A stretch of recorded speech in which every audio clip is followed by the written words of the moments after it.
Well, good afternoon, ladies and gentlemen, and welcome to Meet the Chicago Historians from the John DeVita Broadcast Center on Monday, January the 16th, and the year is 2012. And this is our first broadcast for this year. My name is John DeVita, and with further ado, we're going to turn our microphones now over to our panel and our moderator, Jack Ryan. Good afternoon, Jack Ryan. Good afternoon, John DeVita, and how are you today on this lovely, lovely mid-January day? I am just great. I'm just wonderful. Yes. Well, it's high noon, and it's the third Monday of the month. That means it must be time for Meet the Chicago Historians. And so we're here all gathered, smiling faces on this beautiful, beautiful day. Going to introduce everybody starting at my left and with Mr. Tom Tyler. Want to tell us a little about why you're here and who you are, what you do? I'm a former disc jockey, newsman, staff announcer at WDC Radio back in the 60s. And I also a Vietnam veteran, and I presently in job transition right now. I'm working in a program at Heinz Hospital right now, so hoping something will develop in the future here. Thank you. Next up, Mr. John Koscielko. And I'm John Koscielko, and I'm glad to be here. I was on WJJG Radio with our good friend John DeVita for a good period of time. I enjoyed doing broadcasting there. I was in government and politics for many years. I was town assessor in Cicero and town trustee, served as a state representative in the Illinois General Assembly, and do a lot of lecturing and love history. So it's good to be on a program called Meet the Chicago Historians here at the John DeVita Broadcast Center. And my name is Ken Little. My voice isn't operating yet, but hope you can hear me. I teach Chicago history at Wright College, a job I picked up after 35 years as a senior fire alarm operator at Chicago Fire Department, dispatching fire engines and ambulances.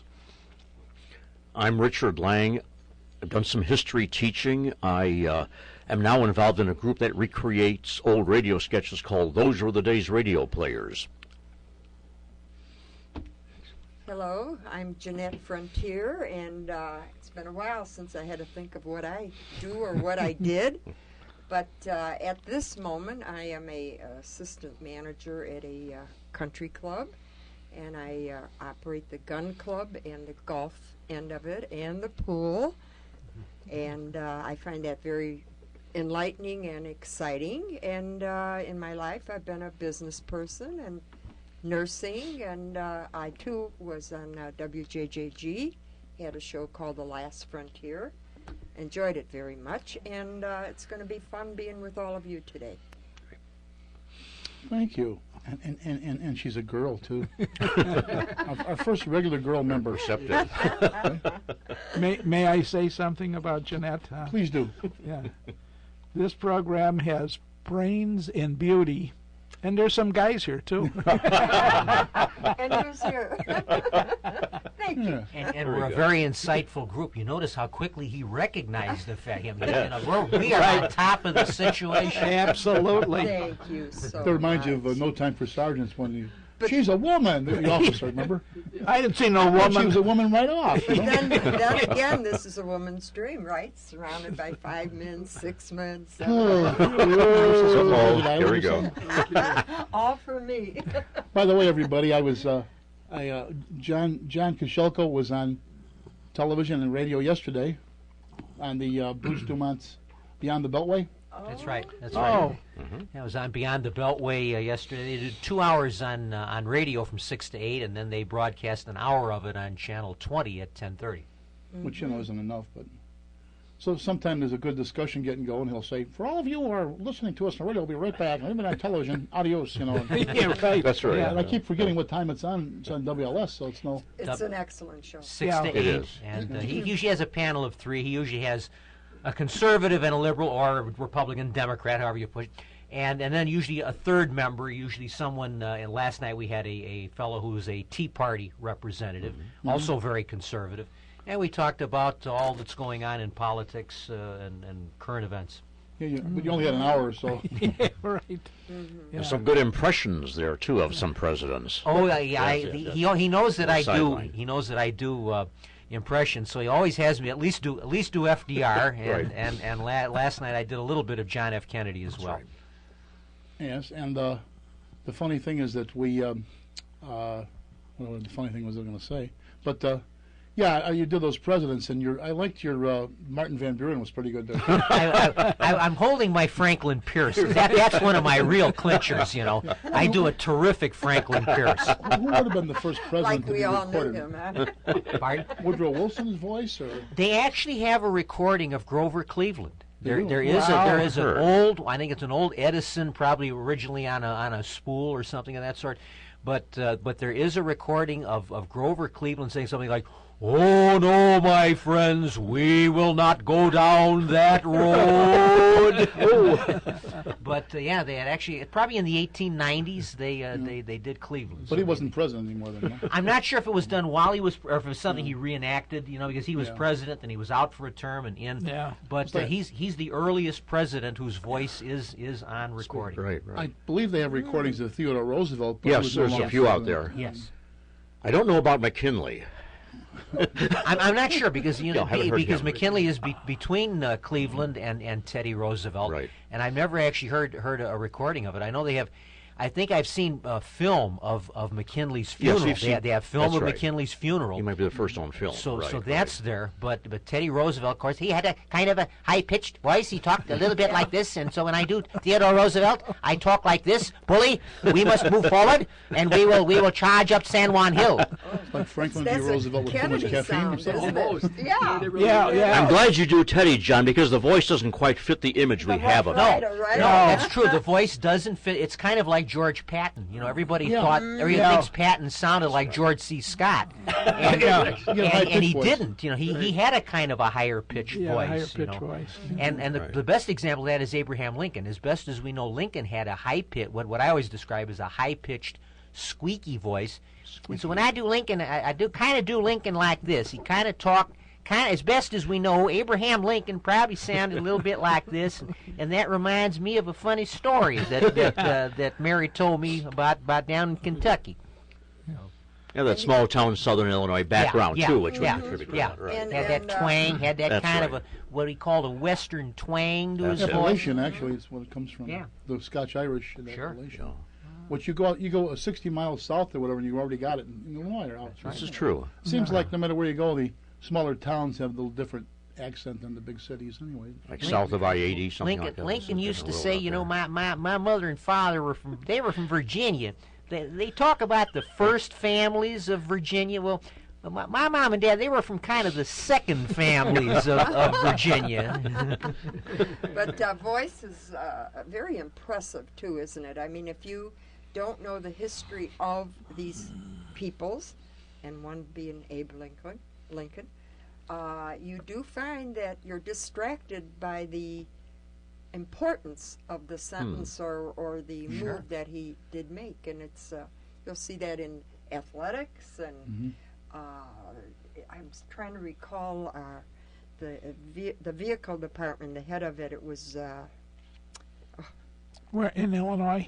in Illinois. What about him? Well, the point I'm trying to bring out. You mean the is- Secretary of State or Edgar? Jim Edgar? Here you are. Yeah. And implying nothing more than, you know, he had a stature, he had a nice look about him, and a very high-pitched voice that it just always seemed for me to understand his importance.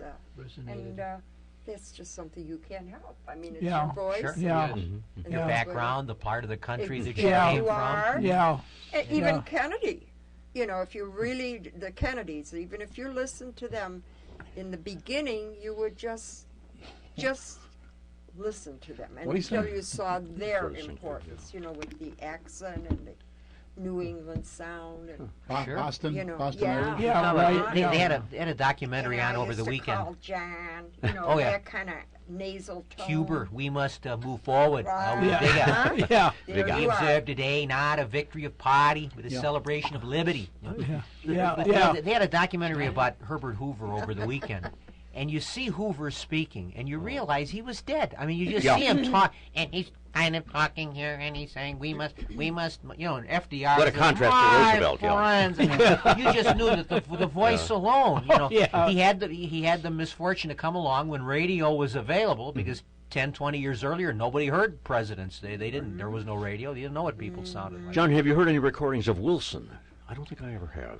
I think I may have heard a little clip. Really? They did a clip. Maybe There was a I- recording once. They had recordings of presidents, and it went back. I think they have a little bit of Woodrow Wilson on it, but I can't honestly say I really recall what he sounded like.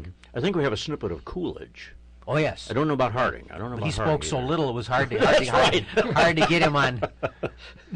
Famous story about the fellow came up to Coolidge and said, "I bet I can make you say more than 2 words," and Coolidge said, "You lose." Oh, the other one was slow day in the Capitol. It was a Sunday, and the reporters go to the White House, and you know, the president and Grace Coolidge are at services, so they come back and you know, we want an interview. Nope, he won't talk. So I said, well, tell us about the service. And he said, what did the minister talk about? And he said, sin. So, what did he say? He said, oh, he was against it. That was it. And that ended it. End of interview. Coolidge was once on the presidential yacht, and he's standing at the railing looking off into the distance, and a couple of his cabinet members were there saying, think of what must be going through his mind. Think of the burdens on the President of the United States as he ponders all the great issues of the day. So Coolidge stood there for a few more minutes, then he came back and said, you know, I've been watching that seagull over there. Hasn't moved for 6 minutes. And he Busy guy. across you, huh? You know what his wife Grace said? Said, what's the first thing you noticed about Calvin when he got married? She said, I had a darn 40 pair of socks. Will Rogers bet that he would crack him up. So in the reception line, when he steps forward, he goes, "Sorry, didn't get it." What was the name? He did crack him up. He did Or the other one, someone said, Mr. President, George Halas, Red Grange, and the Chicago Bears are coming to the White House. He says, oh, good, I love Animal Acts, or something like that. The Chicago Bears. And Coolidge never turned down a free meal. And they said, how come you go to all those testimonial dinners? He said, well, a man's got to eat, you know. Yeah. Didn't Very like good. Herbert Hoover. Hoover was in his cabinet. Didn't like Hoover. He referred to him as the Wonder Boy. Oh. That was his line. He always, that's that Wonder Boy. Well, it's funny. They said Hoover, when he was president, could sit down at the morning cabinet meeting. Everybody could say their questions, and in order to come back and answer them, all without, Marvelous Oh, memory. yeah. Huh? So, Wow. I mean, well, really, there was not much of a difference between what Hoover's policies were and Franklin D. Roosevelt's in the early days. No. Yeah. True, No. true. And Roosevelt wanted to balance the budget. Yeah. You know who really liked Hoover was Truman. Yeah. Yes. Yeah, and he, you remember that story where he, in fact, it's sort of funny. He said, he wanted Hoover to take over feeding Europe right after to initiate the Marshall Plan, or and it's funny. He says, he calls his secretary. He said, or somebody, where's Hoover staying? Oh, Waldorf Astoria. He said, yeah.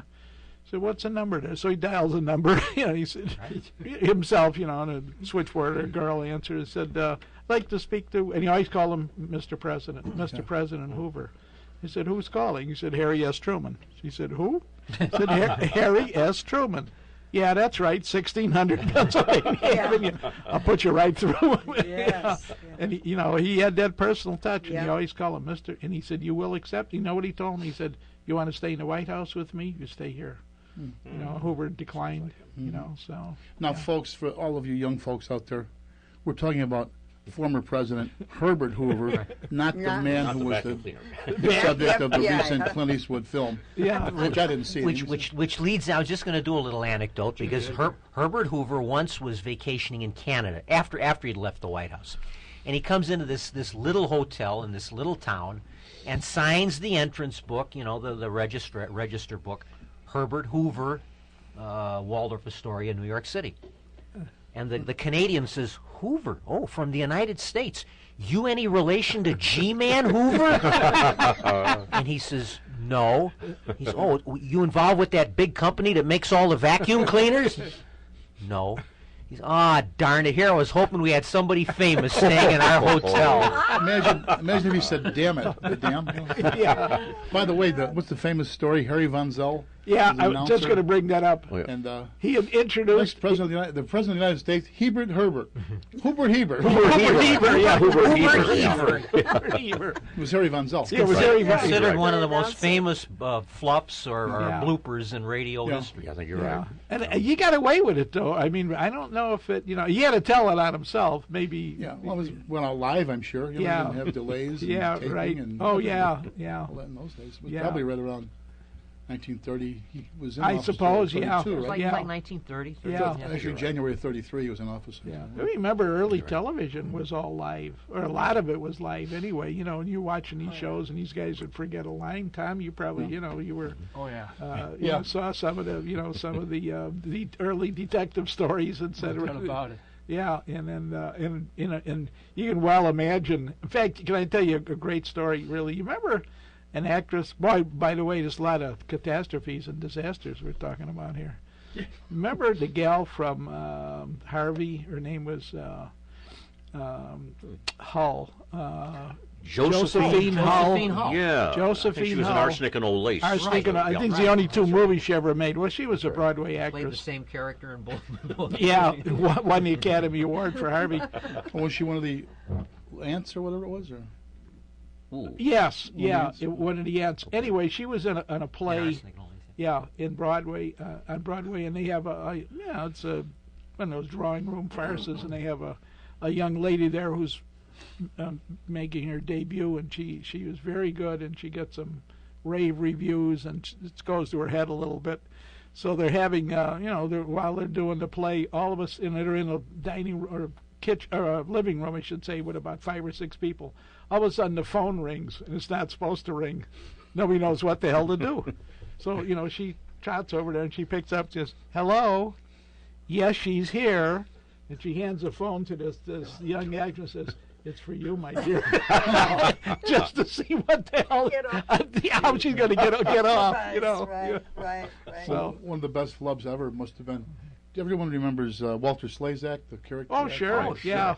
His father was an opera singer, Oh, yeah, and he was the one who was on stage doing some Wagnerian thing. Yeah. Where he's supposed to die, yeah. fall back onto the swan, and go Yeah. off taking off to Valhalla. Yeah. Well, he's doing the routine, and meanwhile, the mechanical swan goes by. And he looks, and it's past him. He turns to the audience and says, "What time is the next swan?"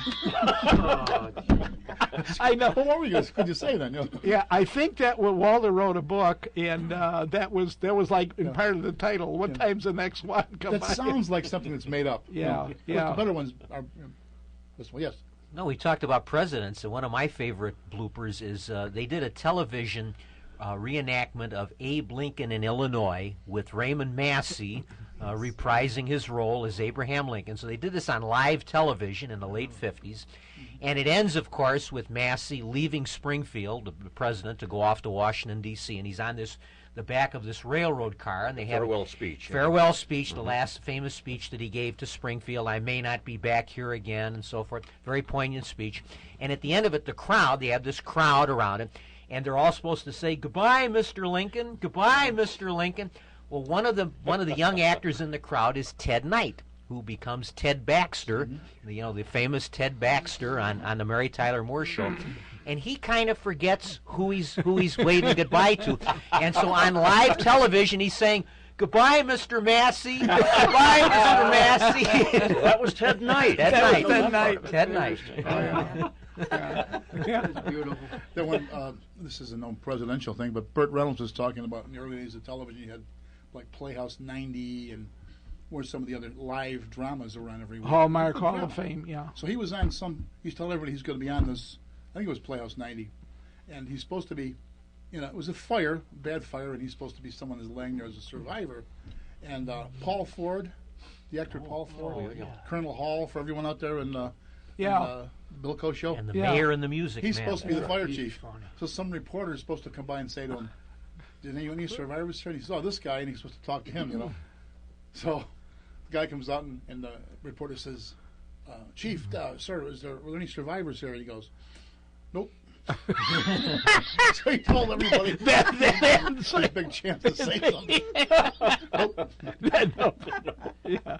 Oh yeah. Oh. Or it was the famous Ralph Bellamy, Mike Barnett, Man Against Crime, or whatever it was. I don't recall. Went out on Yeah. Dumont Network, I believe, and on Yeah. Dumont and Channel, probably NBC also. But he was a private eye, and he was doing a live commercial for, I think it was Camels or Camels. I think it was. He lights up the cigarette and gags on it like crazy. Yeah. What you need. Yeah. Right. That was live though. That was Remember Alex Dreyer?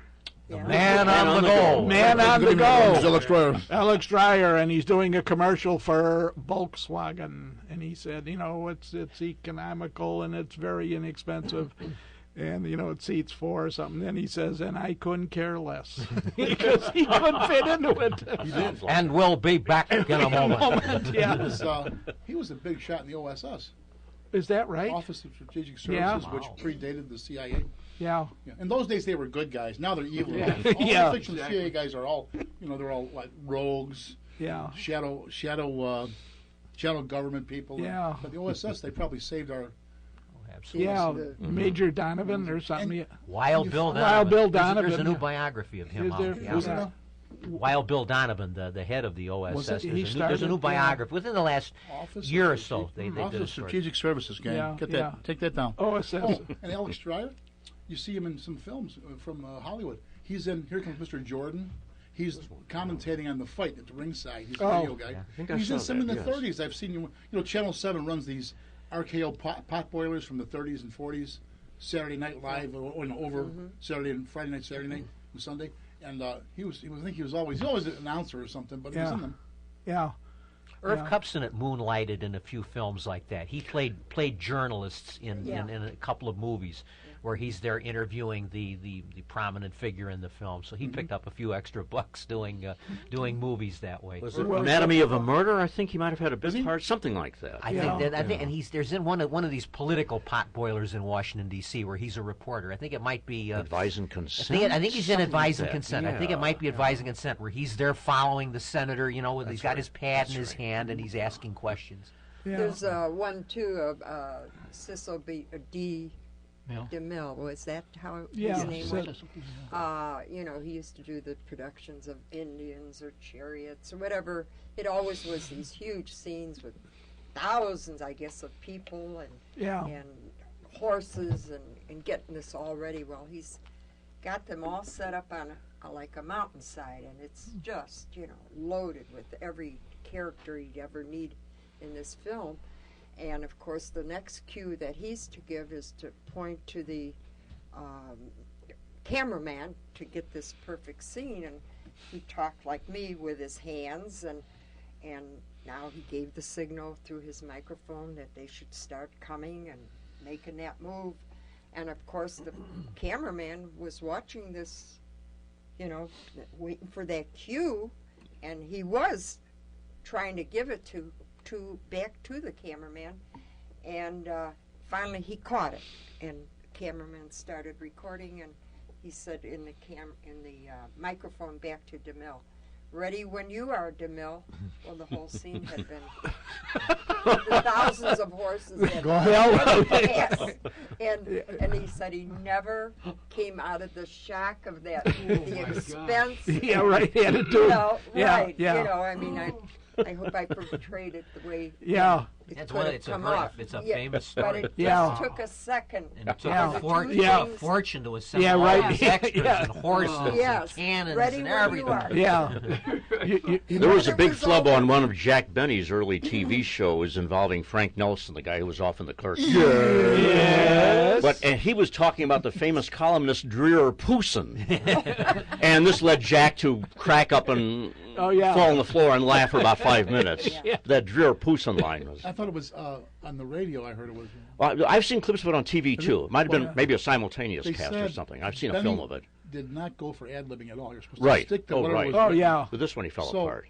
Somebody, I think Don Wilson originally said that, Prue Drierson or something like that. Yeah. So Might have later been in Don the Wilson. show, You're right. they talked him into. The writers said, "Let's change this to." I remember I heard Frank Nelson tell the story. Let's change this in the middle. Don't worry, we'll cover it for you. There'll be no trouble. So then, instead of what he was saying, he's supposed to be like conductor on the train or something. Yeah. He says, "Who are you expecting, Prue Drierson?" And then Benny would Yeah. literally fall down. Yeah. Yeah, I know. Exactly. Yeah, Right, yeah. Really fall. right.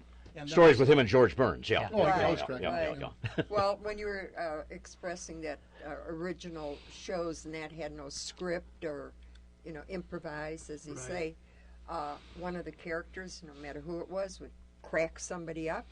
And there were times where those were the shows that turned out the best, Best. because Yeah. Oh, sure. everybody People like that. fell apart and Right. couldn't come back, and so Oh, it yeah. was a good thing Oh, too. that was the origin of the beloved road pictures that Bob Hope and Bing Crosby did. The origin was they were golfing. Hope and Crosby, they were good buddies already. They were golfing, and there was a Hollywood producer who was with them. And Hope and Crosby are doing this banter back and forth. And Hope would say something, and Crosby would make a wisecrack. And the guy was just doubling up with laughter. And finally, after about half an hour of this, he said, you two guys should do this in a motion picture.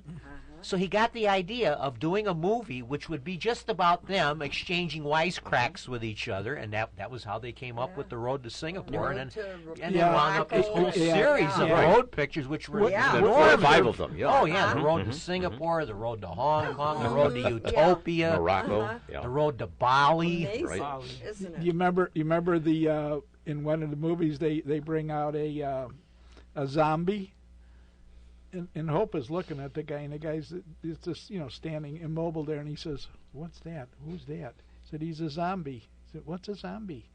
Well, it's a guy that doesn't have a brain of his own and has no mind of his own, does what he's told. He said, "Oh, we have them in the States. They're called Democrats." Oh. Oh yeah, and they got away with it, Well, they would kid everybody though. That equally, Yeah. they would do that. Yeah. There's one. They're in the Road to Bali, and they're out in the jungle, and they're the typical scene where they're cutting through the jungle with the big Technicolor, by the bolo way. knife, Yeah. and all of a sudden, this hunter, the guy in the pith helmet and the khakis with a big elephant gun, he just walks into this clearing, looks around, and fires the gun, and then he disappears back in the bush. And Hope says, "Who was that guy?" And Crosby says, "Oh, that was my brother Bob. I've been promising him a shot in one of our pictures." A shot. I think he did say hi good. too, though. Hi, put the hat on. You remember Tony Curtis telling he was in some sort of a Western, and all of a sudden the horses stampede, etc., and the director's running around, "Come on back, come on back, come on back." In the meantime, Tony's laying on the ground, etc., and he looks at him and he says, "Are you okay?" He said, "Yeah." He said, "What are you worried about the horses?" He said, "We only rented 6 horses. I can get actors all the time. I want to round up them horses." Oh my God! Well, there was a What's most story like important? that. Victor Mature, they did Oh, The Robe, and they did the Demetrius and the Gladiators, which Yeah. was a sequel. Right. And him, they were dressed as Roman centurions. Yeah. They were shooting some scenes Yeah. or something. And him, and I forget who it was, they went across the street to the bar to have a. The guy bartender just polishing. yeah. He looks up, here's 2 centurions. He's real startled, and Mature says to him, "What's the matter? Don't you serve service pay here?" That's a great line. Is that the line? He says, he said, "My father came from, I guess he was he Italian? Italian Also? Swiss. Italian Swiss? Yeah. He said, "My father was in this country for 5 years, and he already owed $50,000. What a great country this is." Okay. And I was going to say, my poor mind, it's just like a sieve, and this is, we're going to be going to a break shortly, so let's have a quick story to bring us into the break. Anybody have one? Any topic would be About nice. what? Are we going to talk about disasters, or Or Martin. Well, we'll get there. We'll just warm you it don't up. want to talk about the first half hour? Yeah, we're having fun. No, I think it's been pretty good, hasn't it? Yeah, oh, sure. Kind of, we're bonding It's right nice. now. That's right. It's bonding, not bondage. Yeah, right. But, Yeah. we're going to get to a few topics. We're already talking about next broadcast date of February 20th. And we want everybody to submit their ideas for a topic for them. And I want you to have a composition, what I want and why I want it. Like I want my, what is it, the Red Ryder BB gun for Christmas. Yeah, yeah. My kids don't think that picture is funny at all. They don't relate to it at all. Oh, Because they're not the right age, or Yeah, Yeah, yeah, it's lost it's- history. Yeah, yeah. Just the way the narration is perfect too. That's Gene Shepard narrating it, the author. Oh, He'll say like, That's Scott Farkas, one of the bully. He goes and he gives all these names. What was his name? Was Grover Dill was his toady. Names are just perfect, like somebody you'd know from the old neighborhood. Well, I got to know Darren McGavin because during the war or after the war, he made a lot of movies for the military. Mm-hmm. And I was an MP, and so we were looking at movies, how to do town patrol, how to do train patrol, and he was always, a soldier, and he's either raped somebody or he's, involved in something or other. Yeah, well, shouldn't say rape, but a suspect and how to treat him, And, of course, he wasn't given any identification, so, just a nice-looking guy. And then I see him on, on TV. We played, what was it? Kolchak. Kolchak. That's right. Yeah. Mike Vampire Hunter. yeah, something He was like that. Riverboat, remember? Yeah. And so I know that Riverboat. guy, I know that face, but, yeah, it's funny, and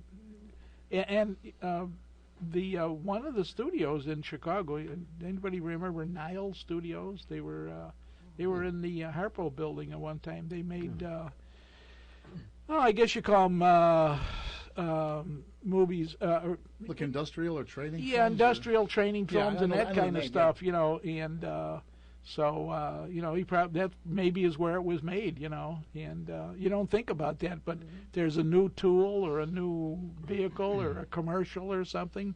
It's all filmed, it's only a couple of minutes sometimes, but it's all filmed. It has to be filmed somewhere. Oh, all the automobile deal, manufacturers would come out with some kind of a film at the new year. Yeah. New models coming out. Yeah, Mhm. oh yeah. See the USA in your Chevrolet. Dinosaur. Dinosaur. Asking you Tucker. to call. Yeah. Tucker was made here.